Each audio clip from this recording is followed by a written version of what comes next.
This is 1059 The Region, where parents talk and explore practical, proactive, and evidence-based solutions. This is Where Parents Talk with Lianne Castelino. Great to have you along for this edition of Where Parents Talk. I'm Lianne Castelino, and you're listening to us on 1059 The Region.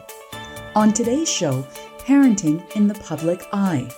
Politics is one of those professions known for being unkind to families.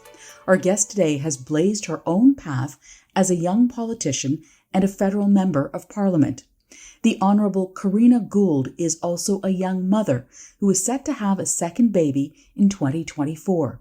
Her expanding family comes as she embarks on a new role as Government House Leader. Minister Gould has previously served as Minister of Families, Children and Social Development, Minister of International Development, and Minister of Democratic Institutions. During a cabinet shuffle in 2023, she was moved to the role of Leader of the Government, tasked with managing the government's day-to-day business in the House of Commons. Minister Gould joins us today from her home riding of Burlington, Ontario. Thank you for being with us. Oh, thanks for having me. Minister Gould, what came first for you? Your desire to pursue a career in politics or an intention to eventually become a parent? Well, I think I wanted to do both. I don't think it was like one or the other.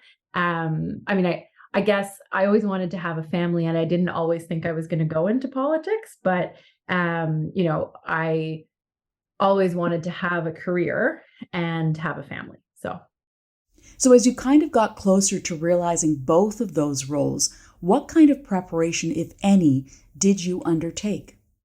Well, I'm not sure that anyone can properly prepare to become a parent because it's nothing of what anyone expects, I'm sure. But my husband and I were very clear that we wanted to have a family, and that was kind of like I really want to support you. I want you to do well and pursue your career, and I'll always do that. But starting a family is really important, and so. For me, getting into politics at a rather young age, I didn't want to be in a place where I had this great career and kind of missed my opportunity to have children. So I always knew that was part of the plan.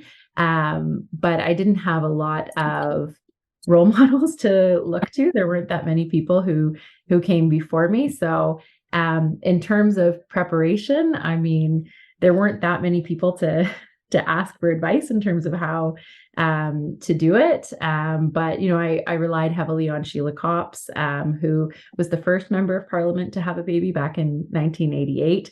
And so I talked to her quite a bit. I talked to Laurel Broughton, who was a cabinet minister in Ontario, about her experience. But that all kind of happened after I was already pregnant, right? Like, I'm not sure that there was much preparation that I could have done to prepare for both, because I didn't know exactly when it was going to happen or if it was going to happen, right? So I waited until I was already, expecting to have those conversations. Now, in 2018, you became the first politician holding office at the federal level in Canada to have a baby. And I'm curious as to what that experience taught you, both as a politician and as a mother, that you continue to apply today. Oh, well, it taught me a lot. It taught me to be more judicious in the choices that I make with my time. As a politician, you are stretched in every direction.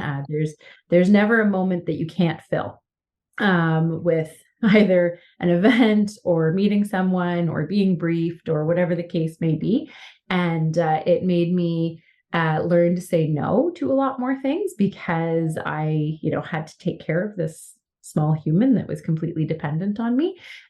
So that's something that I've carried forward. And I think the other thing that I found for me is it actually gave me more balance, because it gave me more perspective in terms of what were things that were truly important to do, what were things that were nice to do, and what were things that, were maybe time fillers and not necessary to do, and to make sure that, as much as I could, I I prioritized my family. And when you have an infant, they make it pretty clear who the priority is, right? So that's something that I definitely learned and have carried through. And then the other thing that I learned, because I put a lot of pressure on myself to return to work pretty quickly the first time.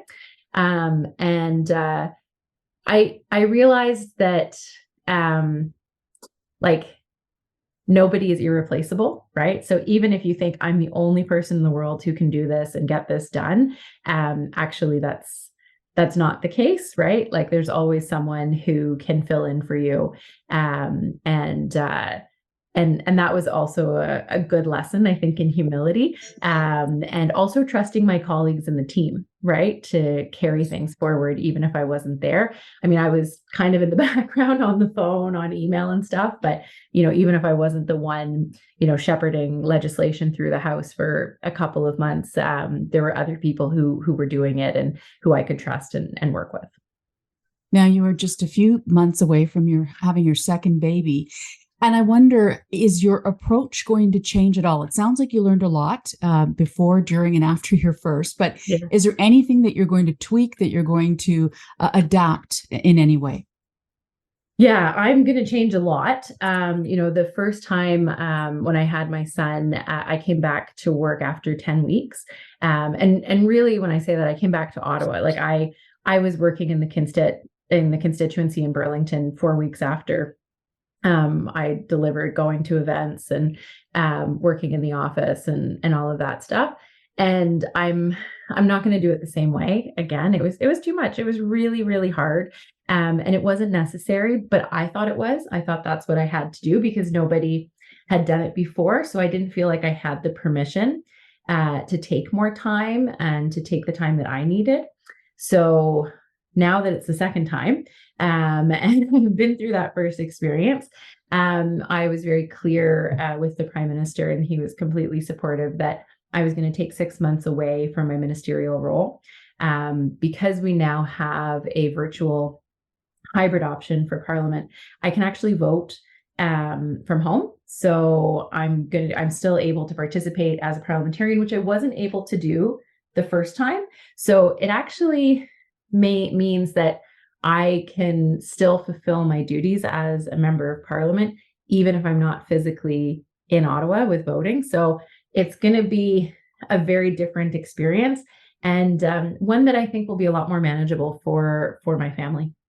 We are in conversation with the Honourable Karina Gould, Government House Leader, mother of one with another baby on the way. I'm Lianne Castelino, and this is Where Parents Talk. In 2015, at the age of 27, you became the youngest cabinet minister in Canadian history. In what ways have you had to change or manage your relationship with your husband and your son? Well, yeah, I mean, politics is hard on families, right? It really is. It's hard to explain just how demanding it is and how much time you spend away from your family, because it's different than kind of any other job out there. It's really about serving the public. If I go back to what the days were like in 2018 and 2019, when I had like an infant and a toddler, my husband and son came to Ottawa with me. I went back when Oliver was just about 3 months old. My husband and Oliver came to Parliament Hill with me every day. My husband kind of waited in the wings while I was either in the House of Commons or in a cabinet meeting, and would send pages in with notes to say like, oh, time to feed your son. And so I'd either dash out and grab him and nurse him, or a number of occasions bring him into the House of Commons and nurse him there, because at the time too, when we were voting, we weren't allowed to leave our seats. So if you got up and left, then your vote didn't count, or you wouldn't be able to vote in the next one. And so it took, usually between 8 and 12 minutes per vote. And sometimes we'd have hours of voting. So I would run out, grab my son, bring him in, and have him in there for votes so that I could nurse him while I was voting. So it was a pretty intense time.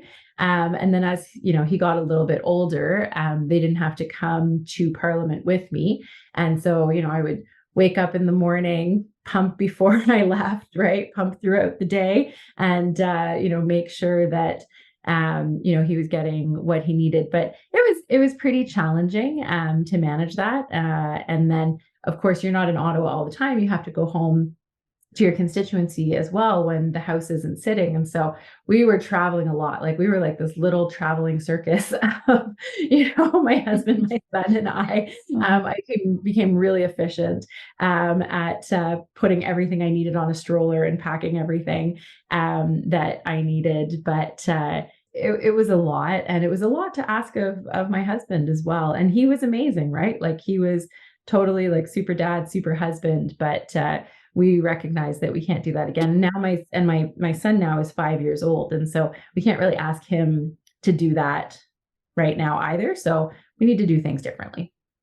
So that's really an interesting story that they moved to Ottawa with you for that period of time. At what point in your pregnancy or after the baby was born did you and your husband make that decision that, you know what, we're going to move and this is how it's going to work for all of us to survive this? Very early on, right? Like we did that very early on, recognizing that that was the only way that it was going to work. And as I said, back in 2018, I didn't have any other option really, because there was no parental leave for members of Parliament. There was no way to participate as an MP if you weren't physically present in the House of Commons. And now both of those things have changed. So one of the things that I worked on with then government House Leader Bardish Chagger, as well as the House Leader of the Official Opposition, Candice Bergen, was bringing in parental leave for members of Parliament. So MPs could now, if they wanted to, take up to a year parental leave.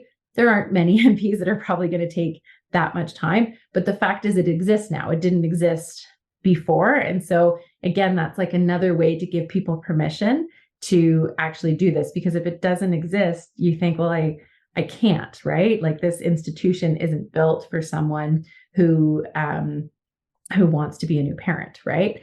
And then the other thing is about voting, right? I wouldn't be able to vote if I wasn't physically seated in my seat in the House of Commons. The pandemic changed that because none of us could be there. And so the House of Commons actually developed a voting app and a way to do that. And this past June, the House of Commons actually made that permanent. And so we've seen, and this is really cool for me, a number of other MPs who have been able to have babies and vote remotely, right? And for some of them who are coming from really far away, like you're not allowed to travel after 36 weeks, right? And so I'm from the Toronto area, from Burlington. So when I wasn't allowed to fly anymore, I took the train to Ottawa until I was 39 weeks pregnant. And then just so happened that my 40th week was not a sitting week, so I was home. But there's just so many things that have changed that now make it easier. And there's 2 Conservative MPs, I think a Bloc MP and an NDP MP, just in the last 2 years who've all had babies, and they've all been able to participate because we've changed how we operate. So that's pretty neat. Is there anything else that you would like to see implemented either in the short or the long term to further support other mothers who are politicians and perhaps fathers who are politicians as well? Well, I think we've made some really good progress. What I would say is that it hasn't trickled down to other levels of government necessarily. So I think at the federal level, we've really demonstrated that you can make these changes and like the institution isn't going to fall apart. In fact, you're actually going to get better representation in the chamber because you're going to have more diversity, people with different lived experiences. I think it's really good to have young moms in politics because guess what? There's lots of young moms out there and they need to have a voice in that space. But we haven't really seen that at the provincial or municipal level. And so I think it's something for other levels of government to really think about how they can adapt as well. There's probably a few other things, but honestly, having parental leave and having a virtual option for voting, because that was the big stumbling block, is how do you make sure that someone can continue to vote if they're not physically there? So these are huge changes that I think is going to have a really positive impact. Time for a short break. More of our conversation with Minister Karina Gould, Government House Leader and mother, when we come back. Stay with us. Want to learn more about the show? Email info@whereparentstalk.com. Stick around. Lianne Castelino and Where Parents Talk will be right back on 1059 The Region. Welcome back to Where Parents Talk. Listen live at 1059theregion.com. Here's Lianne Castelino. Welcome back. We are unpacking what being a parent in the public eye can look like. I'm Lianne Castelino. Our guest is a senior cabinet minister in the Justin Trudeau government. The Honourable Karina Gould has held several portfolios and currently serves as Government House Leader. Now, Minister Gould, could you paint a picture for us of what a typical work schedule looks like for you? Now, I travel to Ottawa Monday morning and I come home Thursday night. So what I try to do is when I'm in Ottawa, I'm working, right? Like from dawn until, I won't even say dusk, like until whenever, midnight falls. I'm working, I'm on, I am totally, into Parliament and whatever responsibilities I have at the time. And I try to be really focused there so that when I'm home, I can be much more present, for my family. I still have obligations in the community when I'm here, but I try to really carve out time to make sure that, I'm spending time with my son and my husband, probably more my son than my husband. I try to make sure that, my son has activities on the weekend. I'm the one that takes him, right? That we're having that special time and really making sure as much as I possibly can that he gets the time that he needs with me and that it's really meaningful. And then when I'm in Ottawa, like I call home every day, right? And it's a bit easier now that my son is 5. It was a lot harder when he was little and couldn't engage in FaceTime or WhatsApp or whatever. But I think that's really important, is to stay connected to home as well. As a mother and a politician, you talked about the various challenges that you face on a daily basis. Could you pinpoint one in particular that you find particularly challenging? And I'm thinking about, you talked about time, but is there anything else that you say to yourself, wow, I wish I could find a way to conquer that, or I have tried to find a way to conquer it, and this is what I'm doing to address it? Yeah, I mean, I think it's important to have a strong support network because there are so many times where you have to kind of drop everything and you're called to travel or to go to Ottawa or whatever the case may be. And so that's one of the more challenging things when you have a child. And, my husband also needs his own time. Like he's doing the primary caregiving while I'm away. So either when I'm in Ottawa or when I'm on the road for ministerial duties. So it's making sure that he has the space and the time that he needs as well. And I think for me, it's having that network of support. So for example, last week, my husband was out of the country and I was called to Ottawa for the cabinet shuffle. And so it's okay, I got to figure out, how I'm going to bring my son, what's he going to do, who's going to be there. Fortunately, I have family that lives in Ottawa that can help as well. But it's really drawing on that village of people, because I'm not in a position where I can just drop everything and leave and go somewhere, because I have to care for my family, right? So it's really kind of navigating through that. That's tricky. I mean, time is the big one because it's finite, and there's never enough of it to do everything that you want to do. But I think it's managing that kind of that time, but also the spontaneity of the job as well, because it's hard to plan. It's really hard to plan because things change all the time. And so that's tricky, but really having that strong support network and that village of people is really important. Minister Gould, what would you say that you have learned about yourself as you continue to navigate both these roles? So I've learned that I'm capable of a lot, but not everything. And that, I have to, be, um, like I have to be mindful of how thin I stretch myself. Like I'm someone who is definitely a workaholic, like will give 1,100% of myself to whatever it is that I'm doing. But I also need to recognize like, where and something that I've, gotten better at over the years is making sure that I'm, you know, seeing where those signs are of saying, okay, I need to take a break. I need to take a moment because I'm not going to be good for either myself, my family, or my constituents. And so that's an important learning. And then I would say, you know, a couple of the other things are that um, it's okay to say when something is hard or when you need help. That was one thing that I really learned after having a baby. The first time, the only time that I've had one so far, is that you have to ask for help when you need it because otherwise you're just gonna burn out. And that's something that I don't think I did as much before, but now I'm much better to say, okay, this is where I need help. This is where I need extra support if I'm going to be successful in these roles. This is Where Parents Talk here on 1059 The Region. I'm Lianne Castelino in conversation with Government House Leader, the Honourable Karina Gould. She represents the riding of Burlington, Ontario, which is also her hometown. One of the challenges that many of us saw you grappling with for days and weeks was the whole passport crisis during the pandemic. What was the impact of that difficult period on you and your family life? Well, my husband took on a lot of the care responsibilities during that time because I was, I was working 24/7 to solve that crisis and we did solve that crisis. So that's, I'm sorry we went through it, but glad that we got through it.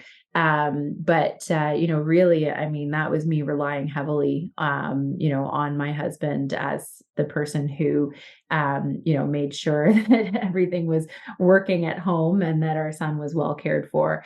So yeah, I mean, in that time, I was really fortunate to have such a strong supportive partner. Was there ever, or has there ever been a point in your career so far as a mom and as a politician where you've said to yourself, you know what, this is way too much for me. I think I have to step back or, do something different or less time consuming and taxing. Has that thought ever crossed your mind? Not really. I, it like there have been hard moments for sure, right? Like there have been really, really hard moments. And there have been moments where, it's been very heavy and challenging and difficult. But I'm someone who is, persistent and likes to persevere and to solve challenges. And so, no, I haven't really thought like this is too much and I can't do it. But what I will say is when I thought about what my next maternity leave will be, it was there's no way I can do what I did the first time. Right. And I can really say that now with clear hindsight. If you had asked me in the moment, I would have told you I was fine, right? Even though I really wasn't. And I can see that now, but I needed the clarity of hindsight to see that and to understand it and to understand the impacts that it had, on my family as a whole. And so no, I don't think I've been in a place where I've said this is too much and I can't do it, but I've now been able to recognize what I don't want to do and what I shouldn't do. Now, you shared that you didn't have any direct role models per se to learn from, apart from a few female colleagues who preceded you. How much then did your childhood and how you were raised influence how you're raising your son? Well, that's a great question. So my mom was like superwoman. She had 4 kids. She was a small business owner. She literally did it all. And so I think I just assumed that I would follow in her footsteps, and that she would be there guiding me through the process. Unfortunately, my mom passed away of cancer 2 months before my son was born. So, and very, very suddenly. Like she was diagnosed very quickly with stage 4 cancer, and passed away very unexpectedly in a very short period of time. And so, I think my image of what I was going to be like as a mom was very much influenced by my own mother, who I have total admiration and respect for, and assumed that she would just be telling me what to do and how to do it. But unfortunately, I lost her before I could ask a lot of those questions. So I still draw on that, but I marvel at how she did it all. Any advice that you'd like to share with other women, other men, parents who are contemplating a career move, be it in politics or something else? Sure. So, I mean, you can do it, but it will be hard, right? Like, I don't want anyone to think that this is easy, and that it doesn't come with a lot of challenges and a lot of sacrifice. And you mentioned at the beginning that my husband and I talked about it. You have to talk to your partner about it, because it's such a demanding career. It's such a demanding position that it requires so much of your spouse, whether you're male or female, right? You're away from home a lot. There's conversations about whether you move your family to Ottawa, what impact that has on you and on your community. And so I don't want anyone to think they can't do it. You absolutely can, but it will be hard, right? And so that's a decision that you have to take. And anyone who is a parent knows that parenting is hard, even in the best of circumstances, right? Having a baby completely changes your life in ways you can never imagine before you have a baby. And then if you add on a very demanding, high profile career, it's hard, right? But it is possible and it is doable. And I really think, because of the changes that have been made since I had my first child, it's more doable than it ever has been before.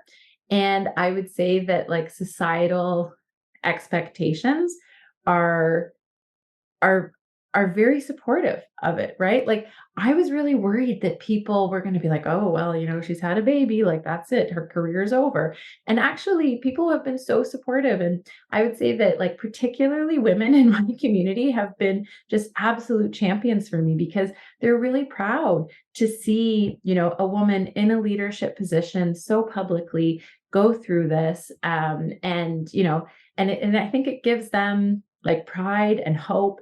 Our job is to blow the doors open, right? Keep them open and pull people through. And I'm really excited about those changes. And so I don't want anyone to think it's easy. It's not, but it is doable. The Honorable Karina Gould, Government House Leader, thank you so much for taking the time to share your lived experience with us today. My pleasure. Thank you, Lianne. Catch the full video interview with Minister Gould at whereparentstalk.com. That is this edition of Where Parents Talk. Thanks so much for listening. I'm Lianne Castelino. Happy parenting. Sign up for Lianne's parenting newsletter and so much more at whereparentstalk.com. This is Where Parents Talk on 105.9 The Region.